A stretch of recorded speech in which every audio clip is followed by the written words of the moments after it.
할렐루야.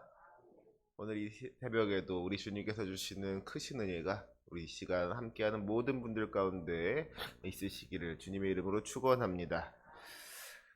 요즘은 이 핸드폰 내비게이션이 잘 돼 있어가지고 어디 갈 때 길을 헤매는 일이 잘 없지만, 예전에는 처음 가는 동네를 가면은 이게 좀 길 찾기가 쉽지가 않았습니다. 뭐 지나가는 사람 붙잡고서 여기 가려면 어떻게 해야 하냐고 뭐 이렇게 물어봐야 되는 그런 경우들도 있고 그랬죠. 근데 이게 처음 보는 사람 붙잡고서 길 물어본다는 것도 쉽지가 않잖아요. 부끄럽기도 하고 그런 건데, 저희 아버지께서 길을 정말 잘 아셨거든요. 그래가지고 저기 제가 어디 갈 때 길을 잘 모르면은 뭐 굳이 다른 사람한테 물어볼 것 없이 아버지한테 전화만 하면 다 해결이 됐어요. 제가 아버지한테 전화해가지고서는 어디 어디 가려고 그러는데 어떻게 가면 되냐고 이렇게 여쭤보면은, 아니 어쩜 그렇게 머리에 무슨 지도가 들어있는지 그냥 거기 이렇게 가면 된다고 그냥 막힘없이 늘 대답이 나오시는 겁니다. 그런데 이 재밌는 거는, 그렇게 저희 아버지께서 저한테 길 안내를 해주시는데 다 교회를 가지고 말씀을 하시더라는 거. 예를 들자면은 거기 그 만수교에서 쭉 직진하다가 우회전하면은 만수 중앙교회 있거든. 거기서 조금 더 가가지고 다음 골목에서 좌회전하면 거기 있어. 뭐 이런 식으로. 그러니까 꼭 그 길을 가다가도 이렇게 막 교회만 보이시나 봐요. 저희 아버지가 목사님이시거든요. 먼 눈에 뭐만 보인다고. 예. 뭐 길을 가면서도 여기에는 무슨 교회가 있네, 저기에는 무슨 교회가 있네. 심지어 교회가 없으면 여기 교회 하나만 있으면 좋겠다 막 이러면서 사시는 분이다 보니까 그것만 기억이 나가지고 길 안내를 하실 때도 야 무슨 교회 앞에서는 좌회전을 하고 무슨 교회 앞에서는 우회전을 하고 그런 식으로 이야기를 해주시더라는 것이죠. 그러고 보면 참 저는 부족한 목사인 것 같은 것이, 저는 안 그런데 이 길을 가다 보면 치킨집도 보이고 피자집도 보이고 카페도 보이고 그러는데 하여튼 보이는 게 많더라고요. 아직도 그만큼 제가 아직 이게 세상에 관심이 많다는 거겠죠. 사람은 자기가 보고 싶은 것만 보게 돼 있는 것 같습니다. 똑같은 사람을 본다 그래도 관심사가 다르면은 보이는 게 다른 거예요. 미장원 사는 사람은 머리만 보이고, 옷가게 하는 사람은 옷만 보이고, 구두방 하는 사람은 뭐 구두만 보이고, 그런 거죠. 어떤 의미로는 진짜 거기에 무엇이 있는가 보다 더 중요한 것이 우리가 어떤 마음으로 그것을 바라보느냐, 어떤 것에 관심이 있느냐, 무엇을 보려고 하느냐, 이런 것일 수가 있다는 거예요. 이 컵에 물이 반 정도 들어있는 것을 보고서는 긍정적인 사람은 물이 반이나 들어있다 그러고, 부정적인 사람은 물이 반밖에 없다고 그런다고 이야기하지 않습니까? 똑같은 것을 본다고 하더라도 어떤 마음으로 보느냐에 따라 가지고 해석이 달라진다는 거예요. 이것이 우리가 신앙생활을 할 때도 마찬가지인 것 같습니다.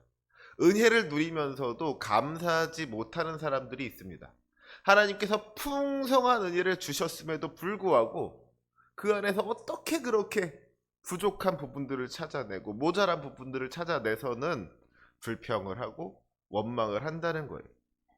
이스라엘 백성들이 출애굽할 때 그랬잖아요.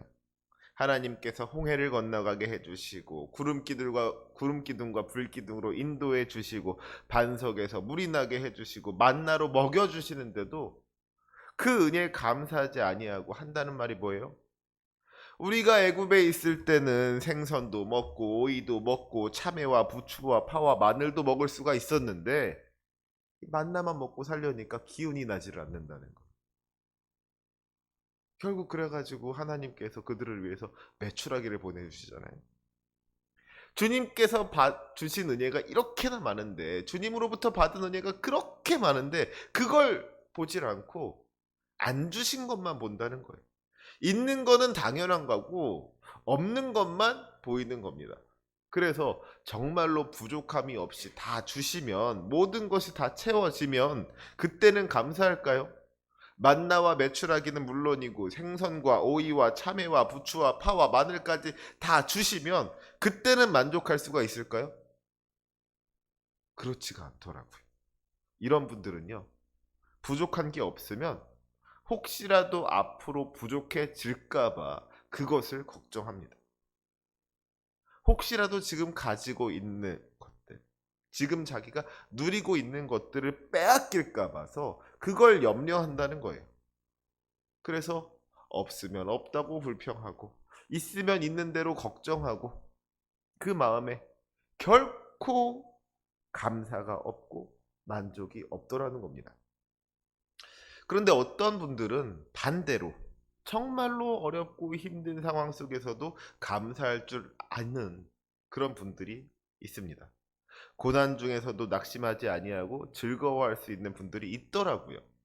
남들이 보기에는 다 부족한 것들 뿐이고 모자란 것들 뿐인데 그럼에도 불구하고 거기에 만족할 뿐만 아니라 감사하고 하나님께 영광 돌릴 수 있는 분들, 그런 분들이 있더라는 겁니다.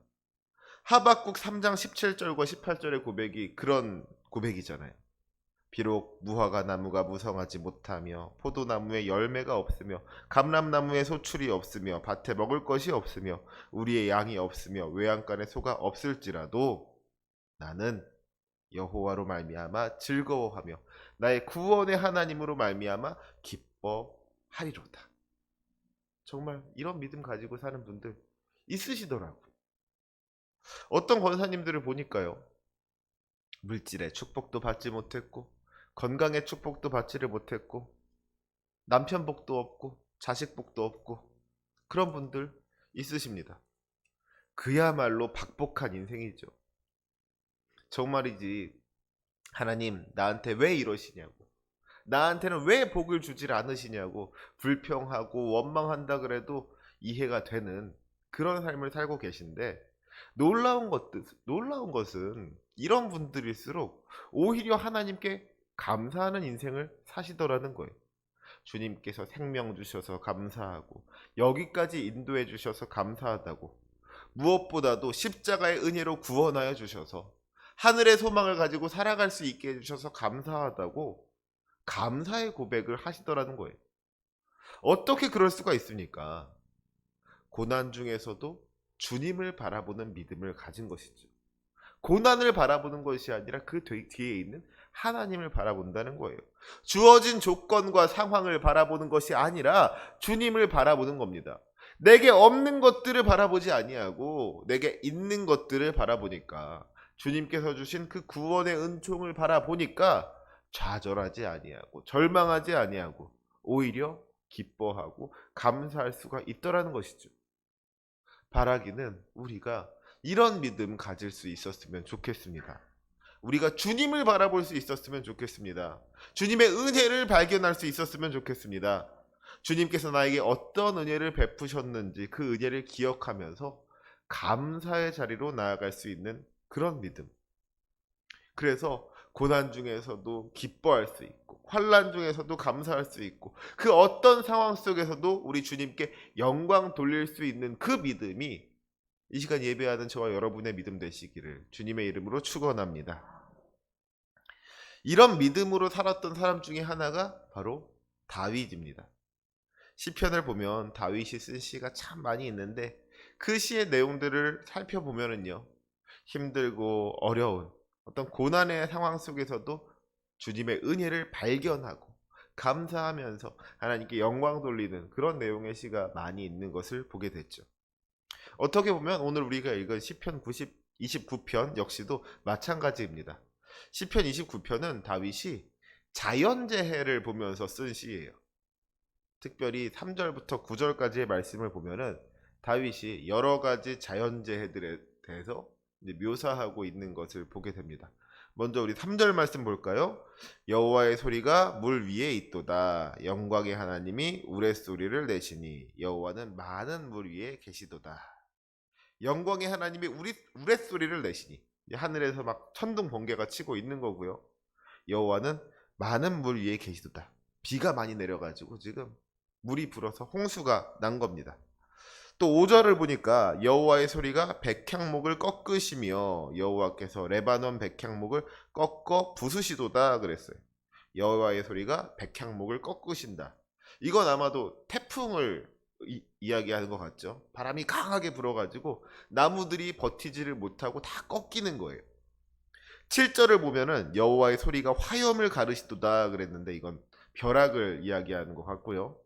8절 여호와의 소리가 광야를 진동하시며 여호와께서 가데스 광야를 진동시키시도다. 이것은 지진을 이야기하고 있는 겁니다. 마지막으로 9절 여호와의 소리가 암사슴을 낙태하게 하시고 삼림을 맑게 벗기시니. 이거는 산사태를 이야기하고 있는 것이죠. 이런 어떤 자연재해들을 보면서 지금 다윗이 이 시편을 쓰고 있는 거예요. 여러분, 다윗은요 나라를 다스리는 왕이었습니다. 왕에게 있어서 이런 자연재해는 정말이지 끔찍한 일인 거예요. 갑자기 태풍이 불고 지진이 나서 사람들이 피해를 보면은 그 책임이 다 어디에 있어요? 이 왕한테 있는 거거든. 결국에는 사람들이 왕을 원망하는 거예요. 왕이 그런 걸 만든 게 아닌데, 왕이 뭐 폭풍을 일으킨 게 아니고 왕이 지진을 일으킨 게 아닌데, 그래도 폭풍이 오고 지진이 나고 그러면은 사람들은 다 결국 왕을 원망할 수밖에 없는 겁니다. 그러니까 누구에게나 마찬가지지만 특히 이 나라를 다스리는 왕에게 있어서 이런 자연재해는 너무너무 무서운 것이죠. 두려운 것입니다. 그러면 이제 다윗이 하나님 앞에서 어떤 기도를 드려야 되겠어요? 하나님, 우리나라에 이런 자연재해가 없게 해주세요. 홍수와 태풍과 지진과 산사태 같은 이런 무서운 일이 없도록 우리를 좀 지켜주세요. 그 모든 재난으로부터 우리를 안전하게 해주세요. 이런 기도를 드려야 하지 않겠습니까? 그런데 오늘 말씀을 보니까요, 다윗이 다른 곳을 바라보고 있는 것을 보게 됩니다. 다른 곳에 주목하고 있다는 거예요. 우리 4절 말씀 한번 같이 읽어볼까요? 4절입니다. 시작. 여호와의 소리가 힘 있으며 여호와의 소리가 위엄차도다. 아멘. 다윗이 바라본 것은 하나님의 영광이었습니다. 홍수가 나고 태풍이 불면 얼마나 많은 피해가 있을까? 혹시라도 지진이 나고 산사태가 나서 사람들이 죽게 되지는 않을까? 이런 것들을 걱정하면서 두려워 떨었던 것이 아니라 오히려 사람의 힘으로는 감히 감당할 수 없는 그 자연의 거대한 위력을 바라보면서 그 모든 것을 창조하시고 다스리시는 하나님의 크신 능력을 찬양했다는 거예요. 10절을 보면 다윗이 뭐라 그러고 있어요? 여호와께서 홍수 때에 좌정하셨으며 여호와께서 영원토록 왕으로 좌정하시도다. 우리는 홍수가 나면 휩쓸려가는 연약한 존재이지만 우리 하나님은 그 홍수 가운데 좌정하셔서 그 홍수를 다스리시는 분이라는 거예요. 그리고 중요한 것은 하나님께서 그 능력의 하나님께서 우리를 도우신다는 겁니다. 우리 11절 말씀 같이 읽겠습니다. 11절 시작. 여호와께서 자기 백성에게 힘을 주시며 여호와께서 자기 백성에게 평강의 복을 주시리로다. 아멘. 다윗은 하나님이 우리에게 힘을 주신다고 이야기를 합니다. 그런데 그 힘이 어떤 힘이냐고요? 그 힘은 많은 물을 움직일 수 있는 힘이고요. 백향목을 꺾을 수 있는 힘이고요. 땅을 진동하게 하는 힘이고요. 삼림을 맑게 벗기는 힘입니다. 홍수와 태풍과 지진과 산사태를 다스리시는 그 능력의 주님께서 우리에게 힘을 주신다는 거예요. 그러니까 우리가 두려워할 것이 뭐가 있겠습니까? 능력의 주님께서 우리에게 힘을 주시니까 주님 안에 있는 우리가 평안할 수가 있는 것이죠. 주님께서 우리에게 평강의 복을 주신다는 거예요. 사랑하는 우리 성도 여러분, 하나님께서 이 세상을 창조하시고 지금도 살아 역사하시며 다스리신다는 것을 믿으십니까? 그렇다면 이 세상 그 어떤 것도 우리가 두려워할 것이 없다는 것을 기억하시기 바랍니다. 이 세상의 그 어떤 강한 것보다도 우리 주님이 더 강하신 줄로 믿습니다. 그 모든 것을 다스리시는 분이 우리 주님이시라는 거예요. 그런데 우리가 무엇을 두려워하겠습니까? 아무것도 두려워할 것이 없는 것이죠. 예수님께서 제자들과 함께 배를 타고 가시는데 큰 광풍이 일어나고 큰 파도가 들이쳐가지고 배가 막 물이 차는 거예요. 배가 뒤집힐 것 같은 겁니다. 그래서 제자들이 이러다가 죽겠다고 난리를 치는데 그때 예수님께서 바다를 꾸짖으시면서 말씀하시는 거예요. 잠잠하라, 고요하라. 그러니까 어떻게 되었어요? 바람이 그치고 아주 잔잔하여지더라. 조금 전까지 배가 뒤집힐 정도로 바람이 불고 파도가 쳤었는데 예수님께서 말씀하시니까 그 바람과 바다가 주님의 말씀에 순종한 겁니다. 그러면서 예수님께서 제자들에게 말씀하시죠. 어찌하여 이렇게 무서워하느냐? 너희가 어찌 믿음이 없느냐? 아무리 광풍이 불어오고 거센 파도가 친다고 하더라도, 폭풍이 불어온다고 할지라도 주님께서 그 바다와 파도를 다스리신다는 믿음이 있다면 무서워할 것이 없다는 거예요. 두려워할 것이 없는 것이죠. 문제는 우리에게 믿음이 없다는 겁니다. 우리의 믿음이 부족하다는 거예요. 우리의 믿음이 연약하다는 겁니다. 눈앞에 그 파도의 시선을 빼앗겨서 그 뒤에서 지금도 살아 역사하시는 주님을 바라보지 못한다는 거예요. 다윗의 믿음은 주님을 바라보는 믿음이었습니다. 홍수와 태풍과 지진과 산사태를 바라보면서도 그로 말미암아 두려워 떨었던 것이 아니라 그 모든 것을 다스리시는 하나님을 바라보았던 것이 다윗의 믿음이었다는 거예요. 그 모든 것을 다스리시는 하나님을 바라보면서 능력의 하나님께 영광을 돌렸다는 것이죠. 특별히 본문 1절을 보면은요. 너희 권능 있는 자들아 영광과 능력을 여호와께 돌리고 돌릴지어다 그랬습니다. 모든 사람들이 다 하나님께 영광과 능력을 돌려야 하겠지만 특히 권능 있는 자들은 더욱 그렇게 해야 된다는 거예요. 왜 그렇습니까? 우리가 가지고 있는 이 권능이라는 것이 사실은 아무것도 아니기 때문에 그런 거예요. 이스라엘의 왕으로서 이스라엘에서 가장 큰 권능을 가지고 있는 이 다윗이었지만 그 능력으로, 그 권능으로 홍수를 다스릴 수가 있습니까? 태풍을 막을 수가 있습니까? 지진을 멈추고 산사태를 막을 수가 있습니까? 아니죠.